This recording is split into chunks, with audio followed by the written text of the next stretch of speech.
Headlines प्रायोजक राम बंधू लोणचं. आता प्रत्येक जण जिंकेल.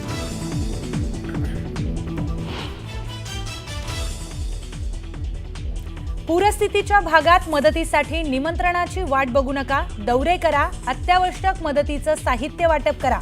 तर संकट तिथे शिवसेना हे आपलं धोरण लक्षात ठेवा. शिंदेंच्या आमदार खासदारांसह शिवसैनिकांनाही आवाहन.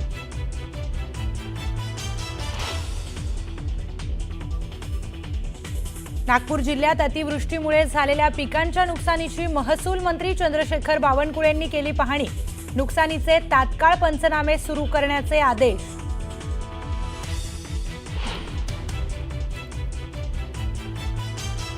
मध्य प्रदेशात होणाऱ्या मुसळधार पावसामुळे तापी नदीच्या पातळीत वाढ. प्रकाशा आणि सारंगखेडा बॅरेजमधून विसर्ग. नदीकाठच्या गावांना सतर्कतेचा इशारा.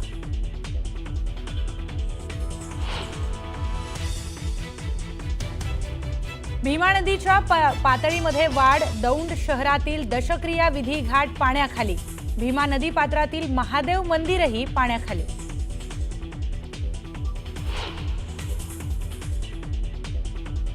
नांदेड शहराजवळून वाहणाऱ्या आसना नदीला पूर कायम. नदीकाठची हजारो हेक्टर शेती पाण्याखाली.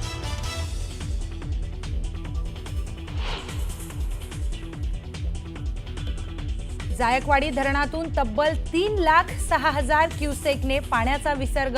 धरणाचे दरवाजे 12 फुटांनी उघडले.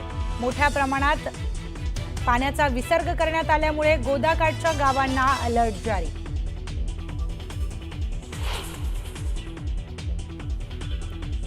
नाशिक शहरात पावसाची काहीशी उघडीप. काल पूर्णपणे पाण्याखाली बुडालेल्या दुतोंड्या मारुतीच्या छातीपर्यंत आलं पाणी. पूरस्थिती कायम असल्यानं सतर्कतेचा इशारा.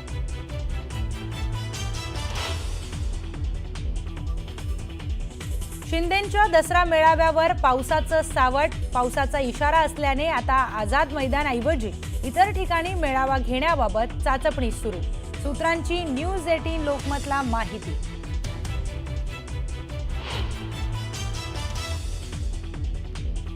शिवाजी पार्कावर होणारा ठाकरेंच्या शिवसेनेचा मेळावा रद्द करण्याची भाजपची मागणी.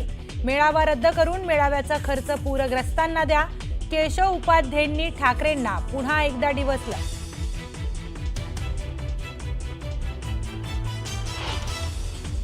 मुंबईचा महापौर हा मराठीच होणार आणि मनसेचाच होणार. मुंबईत मराठी आणि मनसेचा महापौर होणार. शिवसेना, उबाठा आणि मनसेच्या युतीआधी संदीप देशपांडेंचा महापौर पदावर दावा. मराठवाडा, विदर्भ आणि अतिवृष्टीग्रस्त महाराष्ट्रातला भाग याच्याविषयीच्या घडामोडी आपण बघतोय. बीड जिल्ह्यामध्ये नाथसागर धरणामधून गोदावरी नदीपात्रात सोडलेल्या पाण्यामुळे बीड जिल्ह्यातील नागझरी गावातील शाळा, अंगणवाड्या आणि घरं पाण्याखाली गेल्याचं बघायला मिळतंय. गावातील नागरिकांना प्रशासनानं सुरक्षित स्थळी हलवलंय. बीड जिल्ह्यातील राजापूर गावात पुराचं पाणी शिरलेलं आहे. संपूर्ण गावाला पुराचा वेढा बसलाय. गावातील राजेश्वर मंदिर पाण्याखाली गेलेलं आहे. गावातील नागरिकांना सुरक्षित स्थळी हलवण्यात आलंय. रात्री देवीची आरती सुरू असतानाच पुराचं पाणी गावात शिरलं.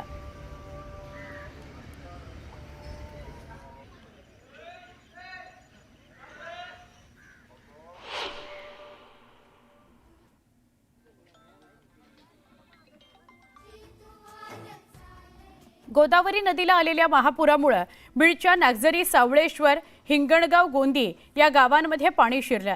सावळेश्वर गावाचा संपर्क तुटला. हिंगणगावमध्ये नदीकाठी असलेल्या शेतकऱ्यांच्या विहिरी आणि बोरवेलचं सोलार पाण्याखाली गेलं. दुसरीकडे गोदावरीच्या महापुरामुळे बीडच्या राक्षसभुवन इथल्या शनी मंदिरात सुद्धा पाणी गेलं. शनी मंदिराला पाण्याचा वेढा पडला. तर पांचाळेश्वर इथलं मंदिर सुद्धा पाण्याखाली गेलेलं आहे.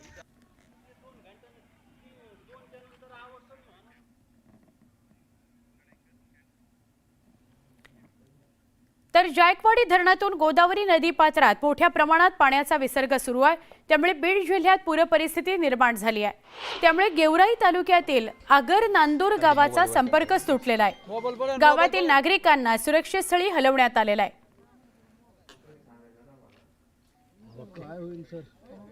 आपण थेट बोलणार आहोत आमचे प्रतिनिधी सुरेश जाधव यांच्याशी. सुरेश, बीडमध्ये अतिवृष्टीची काय परिस्थिती आहे? पुन्हा एकदा पावसाला सुरुवात झाली आहे. अगोदरच बीड जिल्ह्याला अतिवृष्टीनं झोडपलेलं होतं आणि त्यानंतर आता गोदावरी नदी पात्राला जो महापूर आलेला आहे त्या महापुरामुळे मात्र जनजीवन पूर्णतः विस्कळीत झालंय.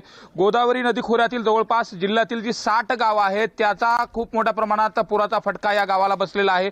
मी आगर नांदूर या गावामध्ये आहे आणि आपण पाहतोय या गावाला जोडणारा हा जो रस्ता आहे हा रस्ता पूर्णतः बंद झालेला आहे. याच्यामध्ये तब्बल गळ्या इतकं पाण्यामधून नागरिकांना प्रवास करावा लागतोय. त्याचं कारण तसंच आहे, या रस्त्यावरचा जो पूल आहे तो कमी उंचीचा आहे. गेल्या अनेक दिवसापासून या नागरिकांनी मागणी केली मात्र हा पूल मिळाला नाही म्हणून आता या गावचा संपर्क तुटलेला आहे. गावामध्ये देखील पाणी शिरलंय मात्र गावातून सुरक्षित स्थळी येत असताना अशा पद्धतीने या ठिकाणाहून प्रवास करावा लागतोय. माझ्यासोबत गावकरी सुद्धा आहेत.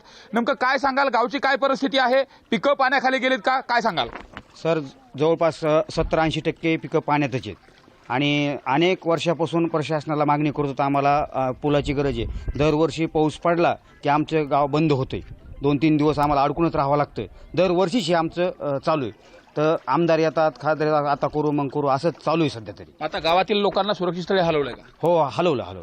आता जयकवाडी बागपिंपळगाव कॅम्पला शाळा उघडल्यात म्हणले तर जवळपास 150-200 कुटुंब तिथं स्थलांतर केलेले आहेत. मात्र प्रशासनाच्या वतीने त्यांना सगळी सोय केली का? जेवणाची वगैरे काय काय व्यवस्था केली? अजून ते काही सांगता नाही बरं का. फक्त आम्ही रात्री हलवलं त्यांना. पाणी अचानक येणारच आहे म्हणलं तर सगळे पशुधनावले हे ते बाहेर काढून दिलेत लोक. आता गावामध्ये पाणी किती आहे? पाणी जवळपास 100-150 म्हणजे उमरा पाण्यात गेलेला आहे सध्या. आता प्रत्येक वर्षी पुराची ही परिस्थिती असते का? आणि स्थलांतराचा तुमचा विषय काय झाला नेमका? स्थलांतर आता ते खूप दिवसापूर्वी झालं जून असं म्हणतात पण ते काही सक्सेस नाही झालेलं. आपण पाहतो ही परिस्थिती. काय सांगाल बाबा, आज जो पूर आलेला त्यामुळे काय पिकाची परिस्थिती? 70% गेलेत पाण्यात. कोणती कोणती पिकं आहेत नेमकी त्याला effect झालाय? ऊस, कापूस, सोयाबीन पूर्ण पाण्यात गेले. आता इथून या नदीत या पुलावरून कशा पद्धतीने तुम्ही येता आणि जीव धोक्यात घालून नेमकं कसं इकडे हे करता? जीव धोक्यात म्हणजे दरवर्षी हीच घाण आहे. पाऊस पडला का हा नाला बंद होतो. गंगेला पाणी आलं की पाणी इथपर्यंत होत येतो. दुखण्याचे पेशंट असू, डिलिव्हरीचे पेशंट असू, ही न्यायला आम्हाला सुविधा काय नाही. प्रशासन एवढी विनंती हात जोडून इथं पूल बांधून देणे. आपण पाहतोय ही परिस्थिती आहे सुवर्णा आणि विशेषतः ज्या ठिकाणी स्थलांतर करण्यात आलेलं आहे, मी परत एकदा दाखवायचा प्रयत्न करतो. हे जे सगळे अलीकडचे जे नागरिक आहेत त्यांना सुरक्षित स्थळी अशा पद्धतीने हलवण्यात आलेलं आहे. इथून पुढे जो जायकवाडी कॅम्प आहे त्या ठिकाणी ठेवण्यात आलेले. मात्र ज्या गावाला जोडणारा रस्ता आहे त्या रस्त्यावरचा पूल एकदम कमी आहे. पूर्णतः पाणी आहे, गळ्या इतकं पाणी आहे. त्यामुळे त्यांना सुरक्षित स्थळी हलवत असताना सुद्धा खूप मोठ्या अडचणीचा सामना करावा लागतोय. आणि बीड जिल्ह्यातली फक्त आगर नांदूरच नाही तर या परिसरातले जे 60 गाव आहेत गोदावरी नदी पात्राच्या जवळचे त्याला अशीच पूर परिस्थिती आहे. त्यांचा संपर्क देखील सुटलेला आहे आणि पाणी वाढत असल्या कारणानं ही जी नागरिक आहेत हे देखील भयभीत झालेले आहेत का तर एवढा पूर आलेला नव्हता आणि त्यांची जी जीवनावश्यक वस्तू आहे त्याचबरोबर नदीवरील जे सोलार वगैरे आहे ते सुद्धा प्रचंड वाहून गेले. पिकं तर वाहून गेली मात्र इतर देखील प्रचंड नुकसान झालंय. त्यामुळे या पूरग्रस्तांना सरकार दिलासा कसा देणार हे पाहणं महत्त्वाचं आहे. त्याचबरोबर ही जी 60 गावं आहेत ज्यांच्या स्थलांतराचं भिजत घोंगडं गेल्या अनेक वर्षापासून पडलेलं आहे ते नेमकं कधी केलं जाणार हे देखील पाहणं महत्त्वाचं आहे. नक्की सुरेश, धन्यवाद. आपण माहिती दिलीत आणि तिथल्या स्थानिकांशी बोललात त्याबद्दल.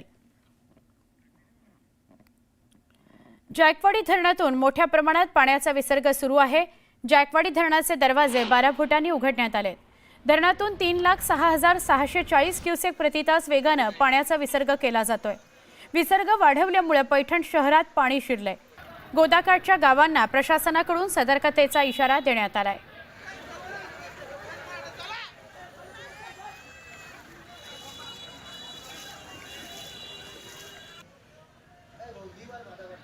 खूप मोठ्या प्रमाणात धरणांमधून पाण्याचा विसर्ग केला जातोय. धरणं कारण आता 97, 98, 99% भरलेली आहेत.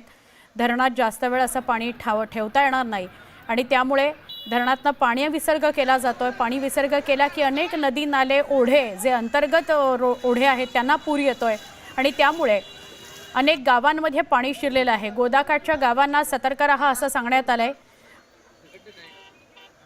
जायकवाडी धरणातून पाणी सोडण्यात आल्यानं शहागडचा पैठणशी संपर्क तुटला.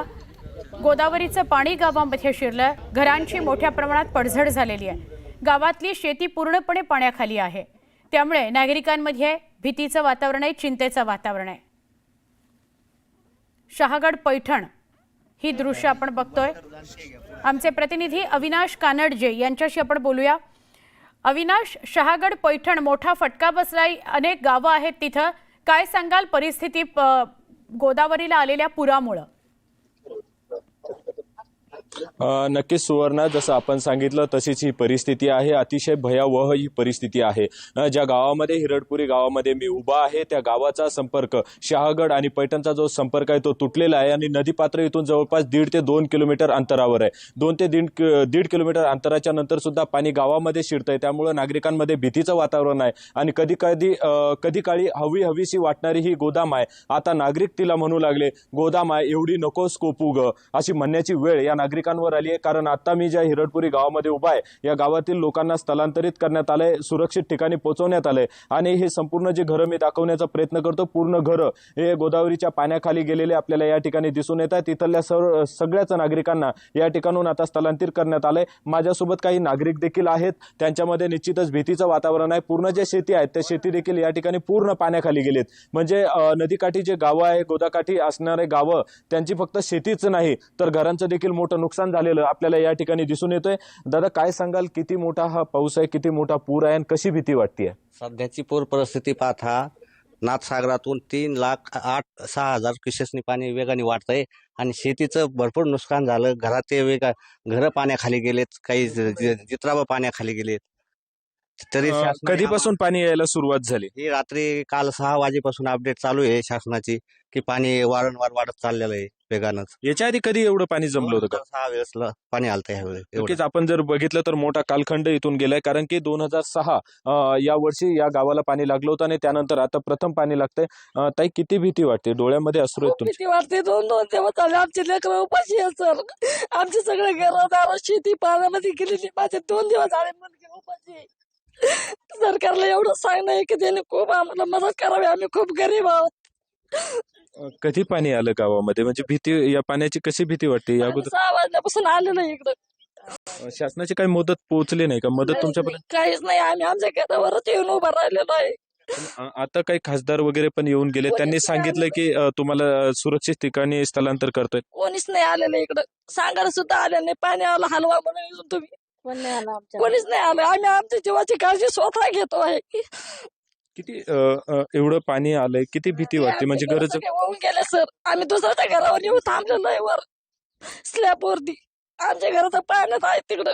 तुम्ही धीर धरा, शासनाची मदत नक्कीच येईल. ताई, रडू तुम्हाला कोसळते. खरं तर भयावह ही परिस्थिती आहे सगळी. काय भावना आहेत? कसं, म्हणजे या सगळ्या परिस्थितीला कसं तोंड देत? बोलताच नाही, बोलायला शब्दच नाहीत राहिले. काय करणार? सगळं पाण्यात गेलंय. सगळं शेतीतलं गेलं, घरचं पण गेलं. काही अन्नधान्य खाण्यासाठी राहिलंय? काहीच नाही. काय घ्यायचं? काहीच नाही राहिलं. सगळं गेलंय.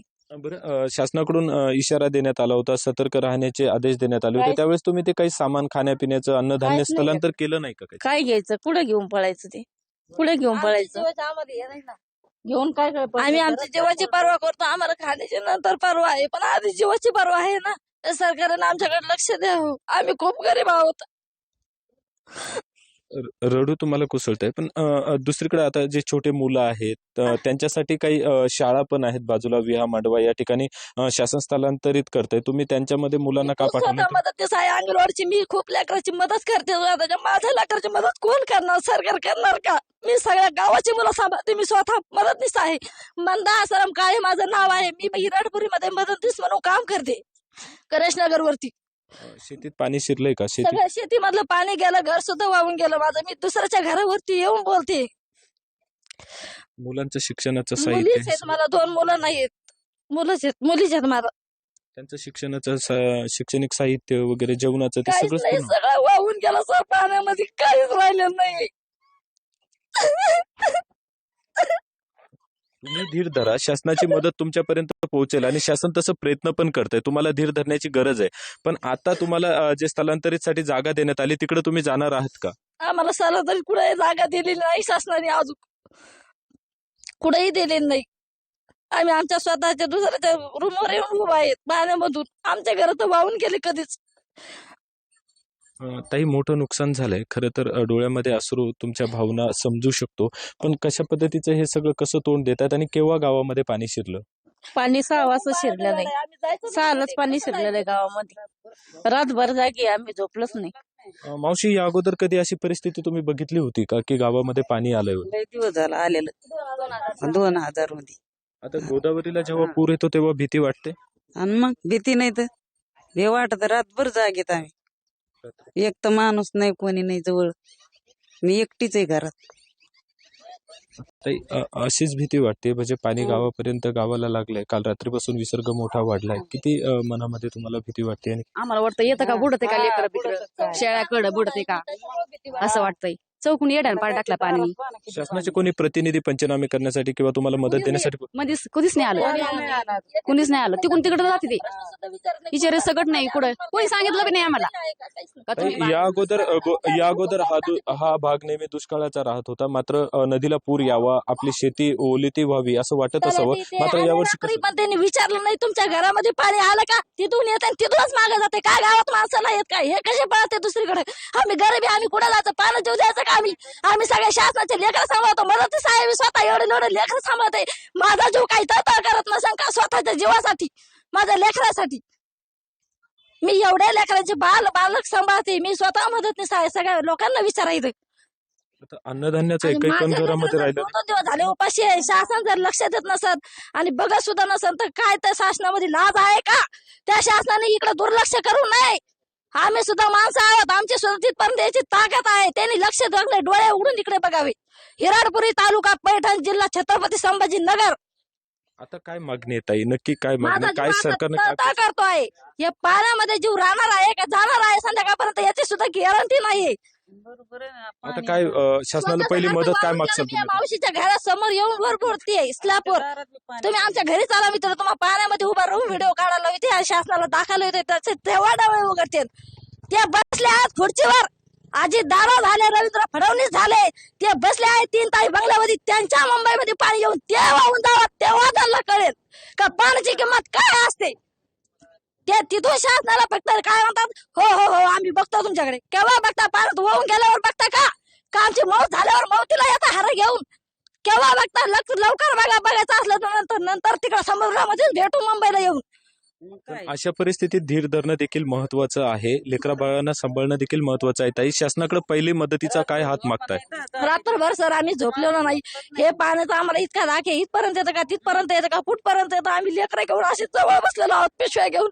बाकीचा पसारा तर वाहून गेला. फक्त एवढी बॅग आहे त्याच्यामध्ये. लेकराचे घालायचे कपडे फक्त 2 दिवसाचे. लेकर तर उपाशीचे कालचं धरून काही करण्याची संधी नाही, कुठे जाण्याची संधी नाही. कोणी अलीकडे ये सुद्धा म्हणा ना, कोणी पलीकडे जा सुद्धा म्हणा ना. या पाण्याच्या भीतीने आपापले जीव घेऊन पळून गेले दुसरीकडे. लोक म्हणा आम्ही ती आहे तिथंच उभा आहेत, दुसऱ्याच्या स्लॅपवर उभा आहेत आम्ही. माझं घर तर तिकडे आहे. ते व्हिडिओ घ्या, खरंच घ्या ते व्हिडिओ. त्या घरी माझं पत्राचं 4 पत्र आहे, ते पण राहिले खाण्यासाठी काहीच राहिलं नाही. नाही. तुम्हाला घर मोकळं दाखवते मी, चला तुम्ही. तिथं सगळे डबे होते ते वाहून गेले. लेकरचे शिक्षणाचे पुस्तकं वाहून गेले. मला 2 मुली आहेत, एक आहे 10वीला आणि एक आहे 4थीला. त्यांचं मी कसं करू? उद्या जर 4 दिवसांनी शाळा उघडल्या त्यांना कुठून पैसे आणू? मी पुस्तकाला आणू का काय करू? मंडळी, हे दुःख नाही तर आईची आर्त हाक आहे. मुलांना घरामध्ये करून घाली तर त्याच्यात पण काही राहिलं नाही. मग त्याला करून कधी घालू, कधी कमवून आणू, कधी लेकराला घालू? मी सांगा बरं सर, माझे चिमण्या 2 दिवस झाले उपाशी. ताई, तुम्ही पहिले शांत राहा. शासन मदत पोहोचवते, तुमच्यापर्यंत मदत पण येईल, पण तुम्हाला धीर धरावा लागेल. आणि आता मदत पोहोचते, तुम्हाला सुरक्षित ठिकाणी घेऊन सुद्धा जातायत. कोणीच नाही आलं रात्रपासून इकडे. चालता का म्हणून तरी मनाला विचाराय माणूस. आम्ही अशा आता धरून बसलेलो आहेत माणसं आणि बाया. तिकडे गणेश नगर पूर्ण गेला. आम्ही 4-5 घरच येत आहेत. ही अर्थ हाक शासनापर्यंत पोहोचावी आणि आपल्या माध्यमातून तरी ती जावी. आणि मतदानाच्या वेळी दररोज चक्रा मारणाऱ्या या पुढाऱ्यांनी आता या गावामध्ये येऊन यांना मदत करणं गरजेचं आहे. आता आभाळ जरी आलं, ढग जरी दाटून आले तर दुःखाचा गोळा या नागरिकांच्या पोटामध्ये उठतोय. आणि जे हंबरडे आहेत ते आतमध्ये दाटलेले हंबरडे वर कंठावर आलेले आपल्याला दिसत आहेत. आणि निशब्द वाणी आपल्याला ही पाहायला मिळते. अतिशय भयावह परिस्थिती छत्रपती संभाजीनगर जिल्ह्यामध्ये पैठण तालुक्यामध्ये आपल्याला पाहायला मिळते. त्यामुळे कुठेतरी आता शासनाने त्वरित पावलं उचलणं गरजेचे आहे आणि यांच्यापर्यंत मदत पोहोचवणं देखील तितकंच गरजेचं झालंय. गावाचे संपर्क देखील तुटले तर दुसरीकडे अनेक मुलांना मी सांभाळते, मात्र माझेच 2 मुली काल रात्रीपासून उपाशी आहेत, त्यांना जेवू घालण्यासाठी माझ्याकडे काही नाही असं म्हणण्याची जर वेळ नागरिकांवर येत असेल तर या पुढाऱ्यांना झोपेतून उठणं गरजेचं आहे आणि आता प्रत्येक गावापर्यंत, बांधापर्यंत आणि घरापर्यंत जाणं गरजेचं झालंय. सुवर्णा. नक्की अविनाश, धन्यवाद आपण माहिती दिलीत त्याबद्दल.